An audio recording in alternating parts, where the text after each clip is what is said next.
Thank you. Thank you, Peggy, for reminding me to record. Um, Put it in the chat and we'll try and rename you ourselves.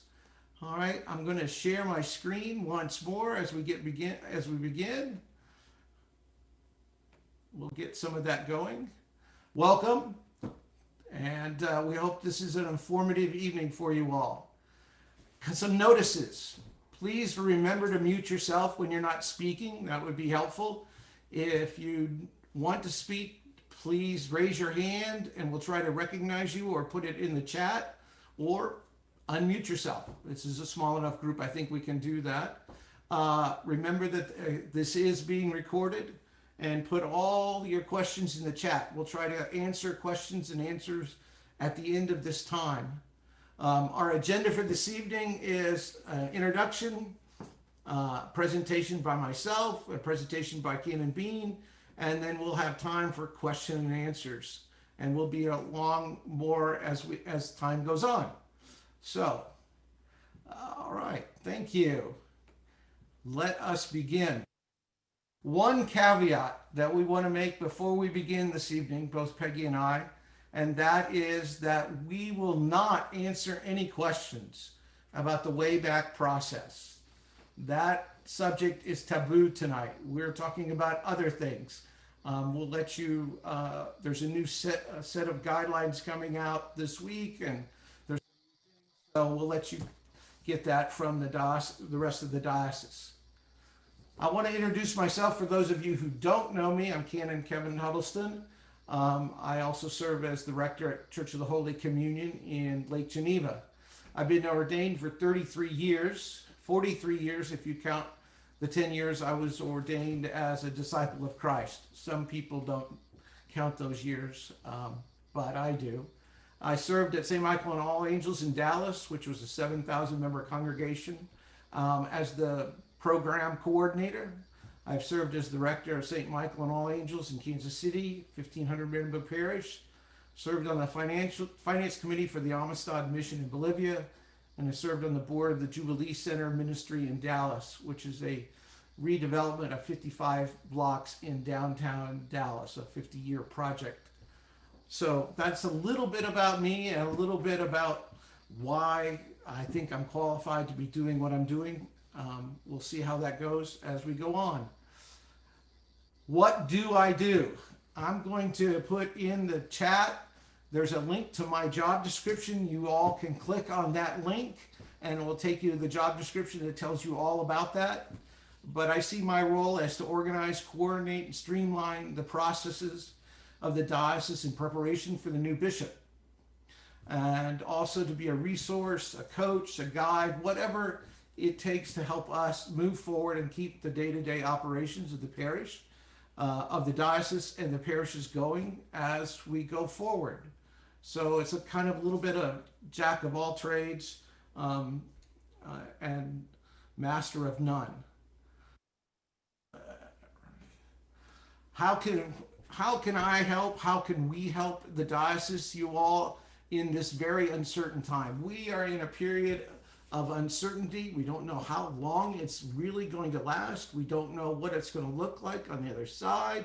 We don't know a lot of things. And for treasurers in particular, we do not like looking or dealing with uncertainty. We finance people usually like certainty, or at least some semblance of certainty and some guidelines, but we don't have any going forward. So I want you to all know that we're all in the same place. And one of the best things I can say to all of us at this point is we are all in the same place. We don't know what the future will hold. If you're feeling overwhelmed or depressed or just kind of out of it, join the crowd. That's kind of where everybody is. We enter the colder season and we're going to be even more homebound. Well, it could get worse. So we want you to know that we're here and we want to be a resource for you all. Ideas, we can provide you ideas for stewardship campaigns. I'll mention a little bit more about that later. We're the Finance Committee and myself, along with the diocesan treasurer, will be glad to look at your budget, a fresh, unbiased look. Sometimes new eyes can see things that you've not seen before. And we want to make the parishes aware of grants and aids and programs as they're available to you all. Peggy will talk a little bit more about that, but if there's another round of PPP loans, we'll try to keep you as updated as we could. I learned a lot about PPP loans this spring that I didn't know before, and I became an expert, even though they were changing the guidelines daily.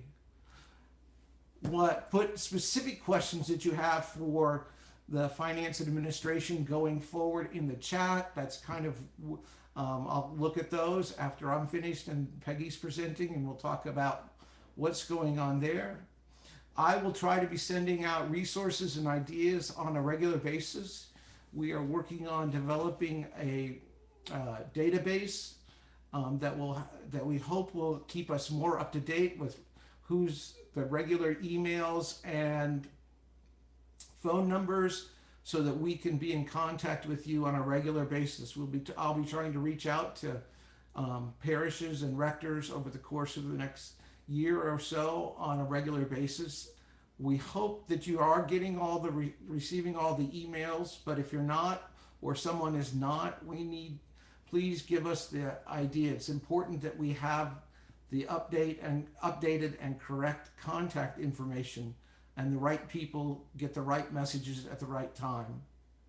I'm also going to be offering 2 webinars. They'll be an hour in length each one. They'll be about 20 minutes in presentation, and then there'll be time for questions and answers and sharing.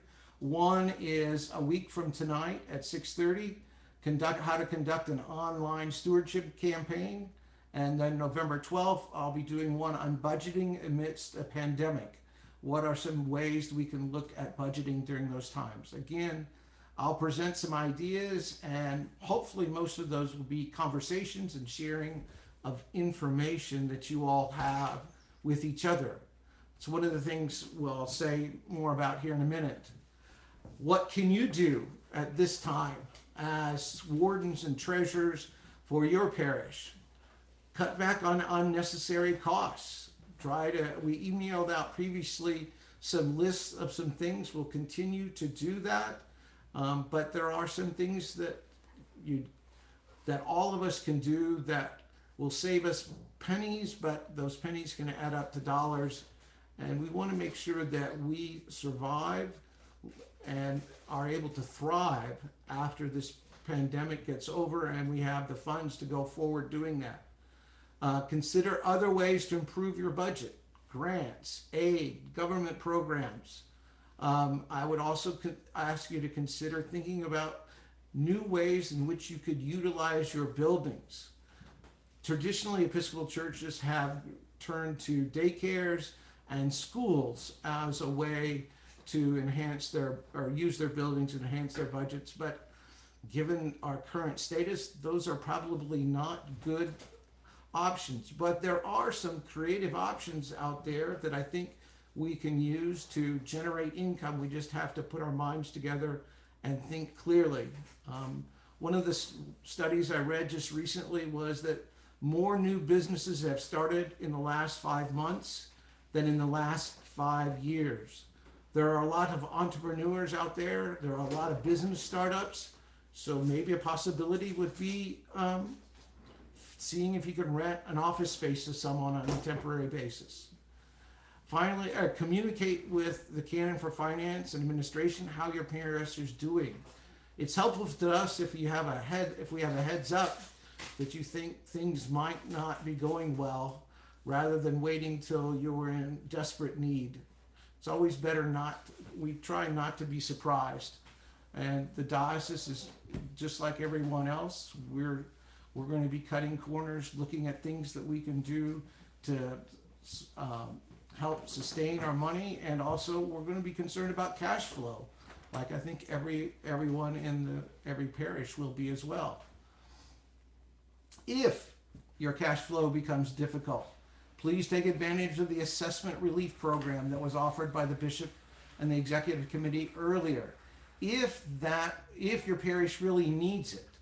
Don't do it just because we're offering it, but try to use the programs if you need it, because that will allow the diocese to help those parishes that truly need the money.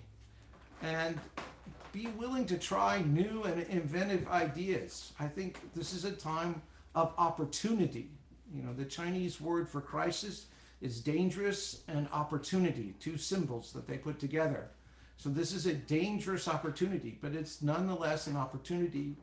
And we believe that God is working at this time and doing amazing things. And we just have to figure out where God is doing those things and join in and try some new things. I don't think the Israelites were planning on leaving everything and heading to the Red Sea, or I don't think the disciples had planned to follow Jesus as he walked by the water, the Sea of Galilee. It kind of disrupted their lives and created new and even more important opportunities. So, what can you do if you've been saving for a rainy day? Well, this is the rainy day.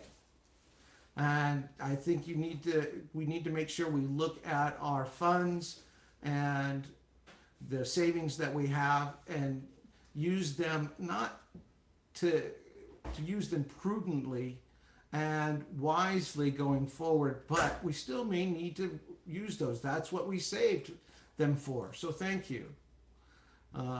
Be flexible, reach out for ideas, reach out for help. Just reach out to us as a sounding board as often as you need to do so. We're glad to sit and listen and just try and help you process. Sometimes things sound so bad in your head, but when you say them out loud, they're not quite as bad. And if someone else hears it, they don't think you're as crazy as you thought you were during that time. Communicate with your parishioners. I think you cannot over communicate at this time. One study suggested that if a message has not been communicated 5 different ways, it has not been communicated. So I think trying to keep your parishioners up to date and talking with them as much as possible, communicate with myself and with Canon Peggy and with other parishes. And finally, remember, we're all in this together. This is one diocese. We're all one church with many locations. That is what the diocese is. That's what it means to be an Episcopalian and a part of the Episcopal Church. It has that's the system we're in. It has its good points and its bad points, like all systems. But that is where we are. We're in this together. So please, please reach out to me, reach out to the diocese. We want to be here to help, and we can't help if we don't know what's going on in the parishes. So thank you. I'll look over the questions, and then at this point, I'm going to turn it over to Peggy. Peggy, do you want me to stop sharing, or you're muted? I'm muted. I have to then either share I've got to go back and share my screen then. So Stop. Let me see.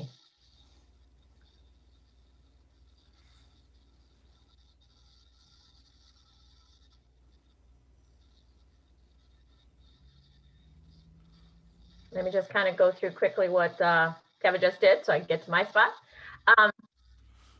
A big part of this, though, is really that sharing. And one of the things the bishop was here for a couple of months. We did meet with the wardens in transition monthly to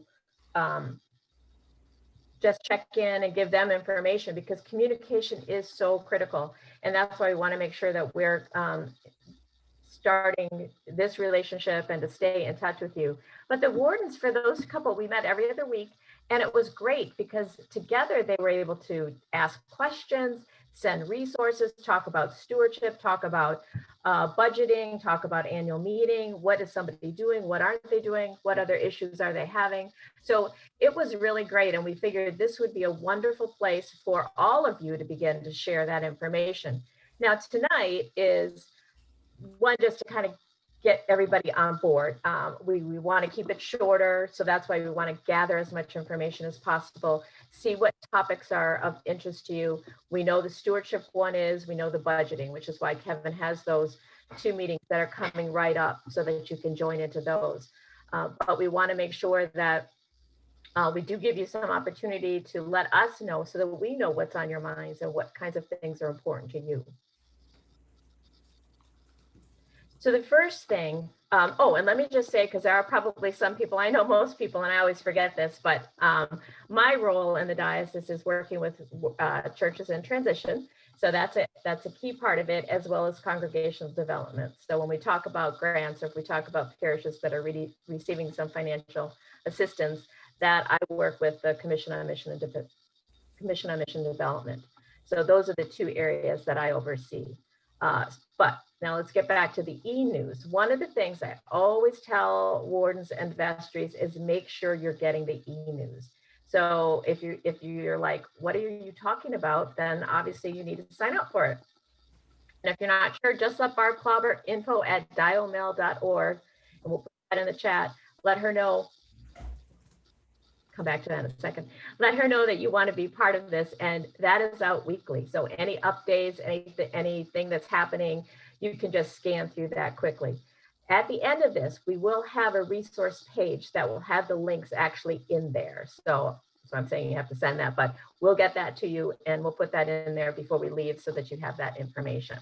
So that's an important piece.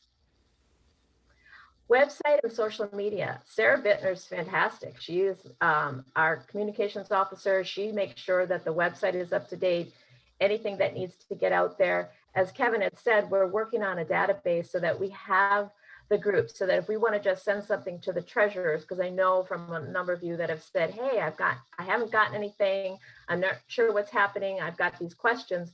We want to be able to just target, that's the group. Okay, let's get this information to you. So that is a work in progress, and we're working on that now. So hopefully we'll have that very soon.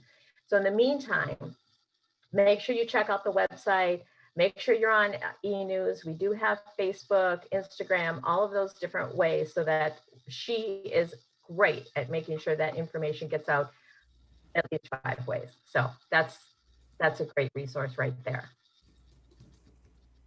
As we said, we weren't going to be talking about specifics, but if that is something important, let us know. Make sure you put that in the chat.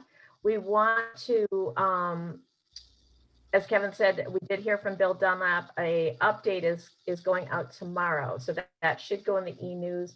That will be updated on the website. That information on the website is very current, so make sure you check that out.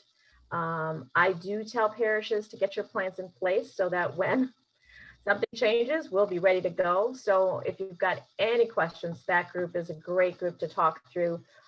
Let us know, but make sure you check out the website on that. And as I said, if more current information is going out.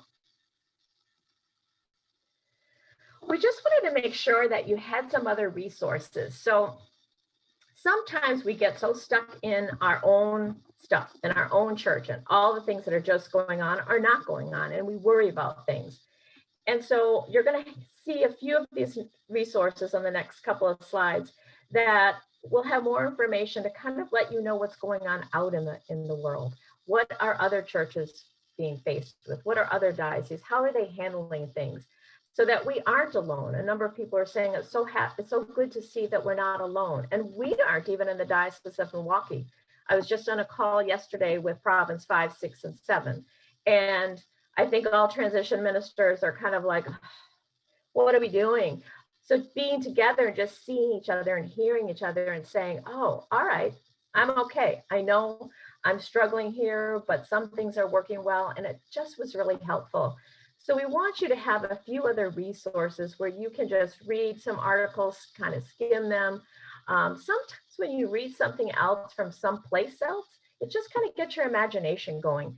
And this is a time we want to try to encourage our imaginations and our curiosity if we can, so that we're not so stuck, so that our first reaction isn't, oh, I can't wait to go back to the way it was, because it's not going to be that. It's going to be different. And how do we embrace that in a positive way? So the Alban Institute is a great resource for that.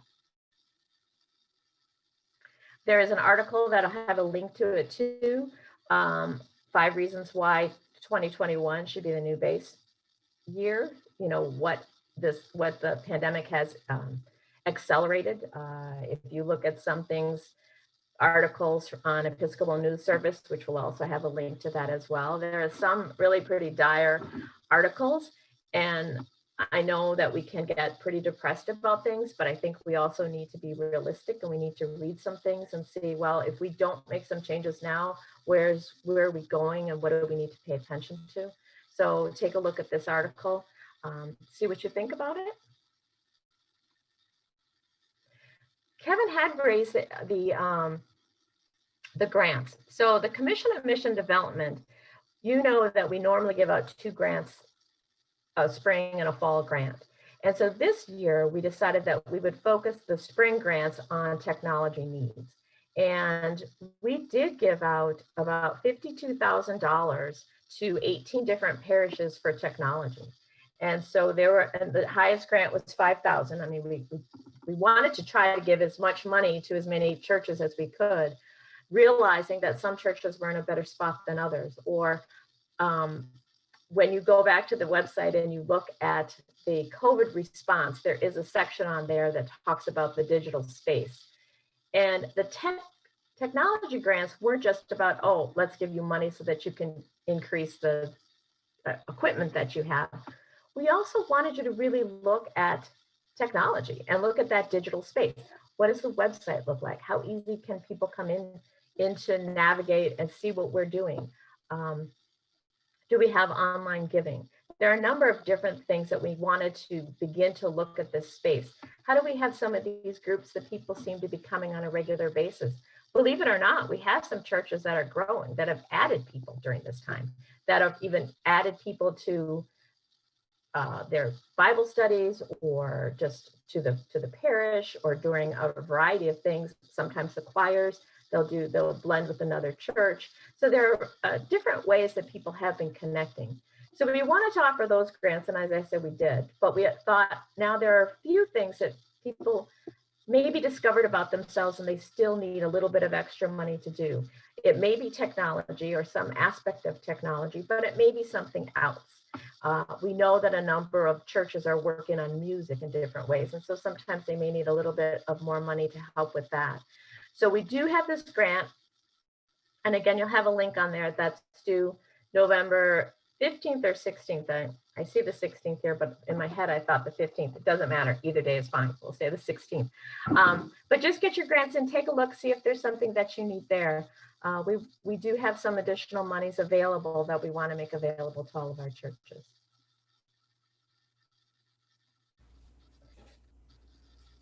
The SEEP network, Kevin has gone to several of those webinars, I guess I would call them. A number of people have. I don't know if Beth from Trinity and Wauwatosa has gone. I know that some of our churches that have endowments have sent people over the years, but it is a really good resource on stewardship and leadership and looking at what's going on. And so they have been offering a number of webinars. So I would say to take advantage of that and take a look at that. And don't be put off that, oh, well, I don't fit the category that it is, because they've got some really good information on there. Peggy, also, the SEEP webinars have always been free. And so, and then they post the recordings afterwards so that you can go back if you missed one. And they keep a library of those by topic. And that's great. Oh, that's excellent. That's excellent. Because in the years past, there was a cost. And so that's why certain churches, I'm not going to bother to go this year. But so it's wonderful that it's free. And I think that right now, there are so many things that we can take advantage of. And so we too will be putting our information out there. So I see our poll on here that we probably, did you put that out already and I didn't see it? What's that? The poll? I didn't see this poll before. I was going to do the poll before. Oh, there it is. All right, we're taking a look. This is a work in progress for us too, at least for me. Yeah. So we're trying to see, we wanted to see who's in the room, and that's why we did encourage clergy to join too, just to kind of hear, and so that you can talk about things later, like what other questions you may have. So it's great to see so many treasurers on there. Yeah, that's great. Okay, Good. I'm in the poll. All right. In 5 seconds. So if you haven't, hurry up and vote there. All right, there we go. There is, All right. there are the results. There are 22%, or 49% senior wardens, 13% junior wardens, 31% treasurers, and 7% clergy. So you all now know who's here in the room. All right. Excellent. So, all right. Okay, cool. All right. Are you done? Just about done here before we answer some questions. They're just the two other resources, Episcopal Church Foundation. They are the ones that have the vestry resource guide, which is great reading, especially now. Make sure you read about what a vestry does and how you work together in mission to mission. So they have a number of resources that come out all the time. I try to put that also in the e-news, like if a good article comes across, then we'll put that in there. So we'll try to pull things out for you, but so we want you to do a lot of reading, I guess is the thing. So there are a lot of really good articles you can kind of skim through, and they have some good stuff too. And then the last one I said, the Episcopal News Service, that really is a great resource. We're finding, we had this conversation yesterday with transition, that a number of people are just going to this right away because it's more current, it's up to date, it's broad. We have a number of churches that are looking for clergy that are on there, or dioceses, and so it's kind of changing. It used to be not, from my standpoint, we didn't look at it as closely. I mean, you would for some things, but now it is a really good resource. So that's what we have as far as this goes. I'm going to stop sharing my screen. All right. And I hope that you've been able to, I was looking at the chat before, but I hope you're able to put some ideas in there. I don't know, I want to take a peek. What we want to do is have you have some chance to ask some questions, or let me see, I want to see what time it is too, because we want to, so here's a question. Have these months so that again we do there's any to give you an opportunity to talk about, you know, something. If we have the capability to do small breakouts, that's oftentimes a really good way for wardens to talk to one another.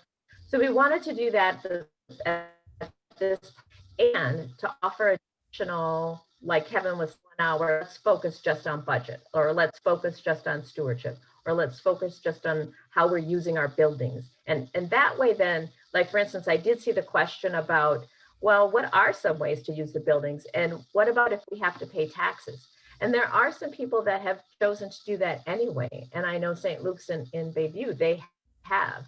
So they would be somebody we would bring on to talk about that. Why did they choose that? Why didn't they? You know, what were the pros and cons of that?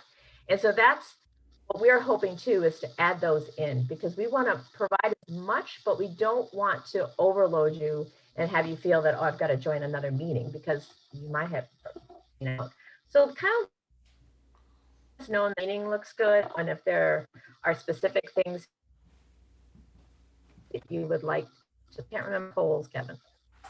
yeah, I think there's another poll. I'm watching another poll.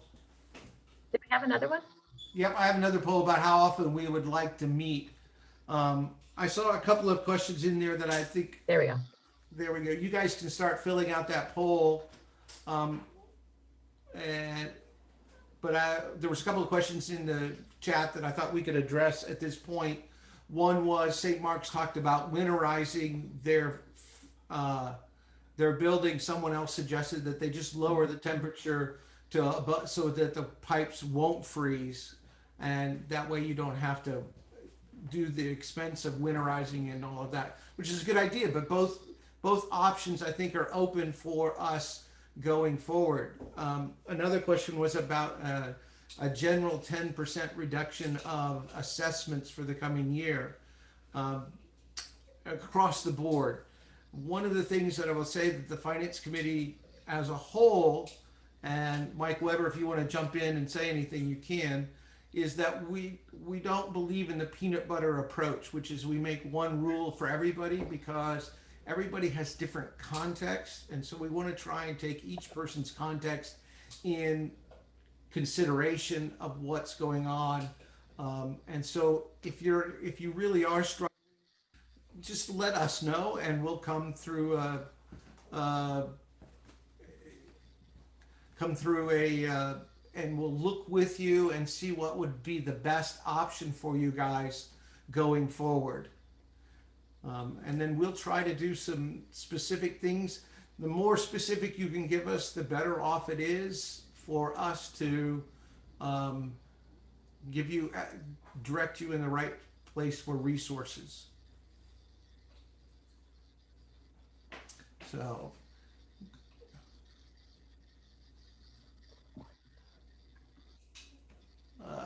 I will, Jim Merrill from the senior warden at St. Mark's Beaver Dam, I will refer you to Jill Heller and the TFE with regard to PPP loans and having to pay those back. She has done a great job of putting together material for that. And if you not know who Jill Heller is and don't know about the TFE, the Trustees Foundation, please let us know so we can connect you, because that's a viable and a good place for information going forward. So,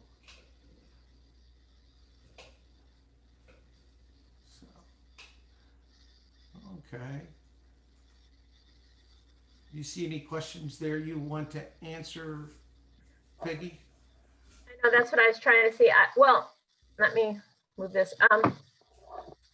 Do we want to ask and then try to get some other voices in here? Like if I saw the question that Mark Carroll's asked from Trinity about streaming. So I don't know exactly what his question is, but Mark, maybe you could ask that, and then if you needed specific, if you were just curious or did you need some specific guidance on that, then others I'm sure could. So Mark, I don't see you on my screen, so can you just unmute yourself and ask your question? Hello, everyone. Can you hear me now, Peggy? Yep, I can. Okay. Trinity in Janesville is looking at starting to stream services from the church once we get back in there. And we're looking at different setups, and we're wondering if any other parishes in the diocese have experience with that.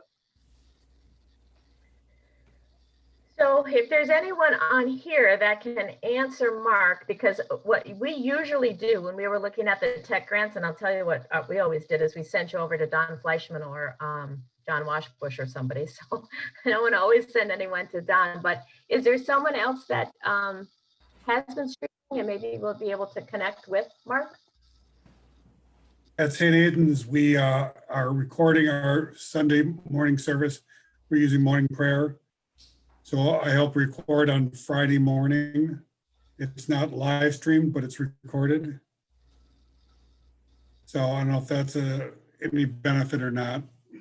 So are you talking about wanting to live stream it? Yes, I am. Okay. We are doing live stream on Facebook right now for morning prayer, and we're doing Zoom meetings for services and that live streaming. Kathy is, but we're looking at setting up a system in the church itself, a recording system, and I was wondering if anybody had any experience with that. I think that's a question that we can put out to the diocese, and in the e-news. We'll ask if anybody has experience and see if we can get some responses back and direct them your way.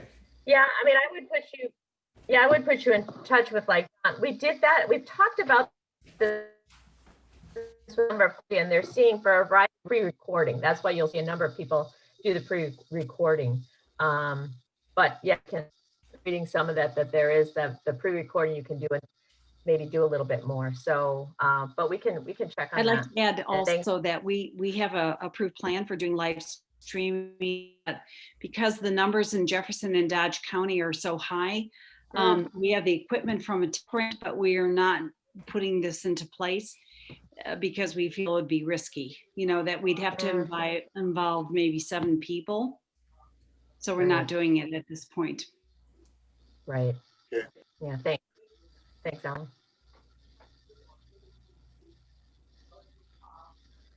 Yes, it will be important in the future as I see that. So that is a good question. And we are jotting all this stuff down so that we can see. And that would be something too. That would be a topic to get somebody that knows some of this stuff. And then we would let you know ahead of time when this is happening, then you have your person that actually knows how to do this or can understand that along as well. That's our hope, is that through these meetings, we'll be able to connect people and share.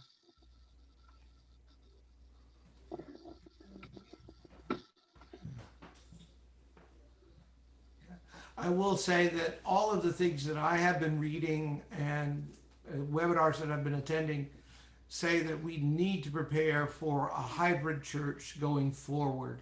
We will never go back to just in-person services only. We will always have to have a hybrid or a digital presence going forward. And so I think we need to begin to figure out how we're going to do that and what's the best way to do that. And come up with our knowledge and share our knowledge and our experiences. Because some people do pre-recorded, some do live, some do it from, I do it from the luxurious and opulent film studio called my living room.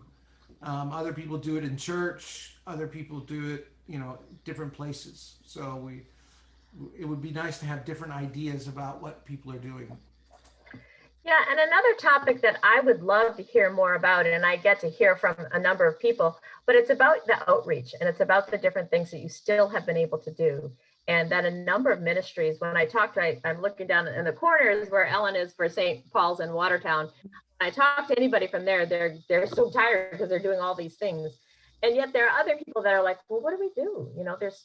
How do we do anything? And I think together, you can support and encourage one another, and some things we can do and some things we can't do. And so I would love to hear more about that.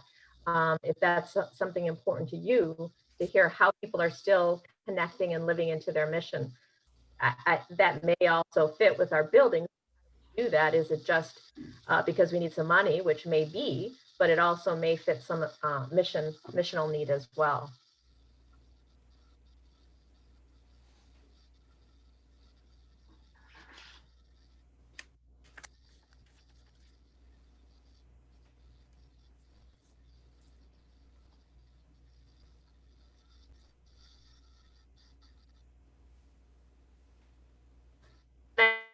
I think something interesting, because I don't think people already understand what that Zoom worship. So maybe that is something you guys have been doing that well. And then it looks like Marks is doing that as that would be.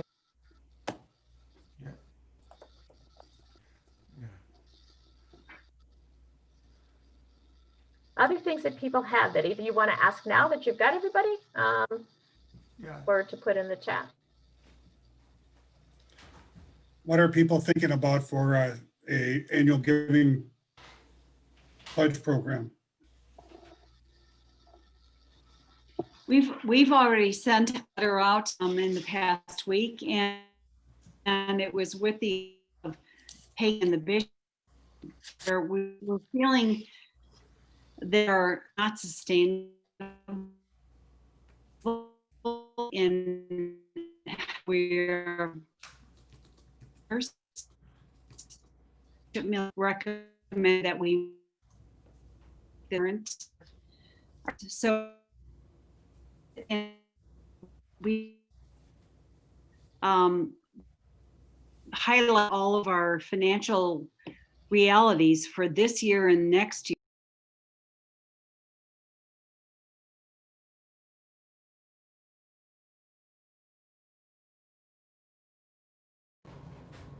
Three days ago. Yes, St. Francis and Menominee Falls. We have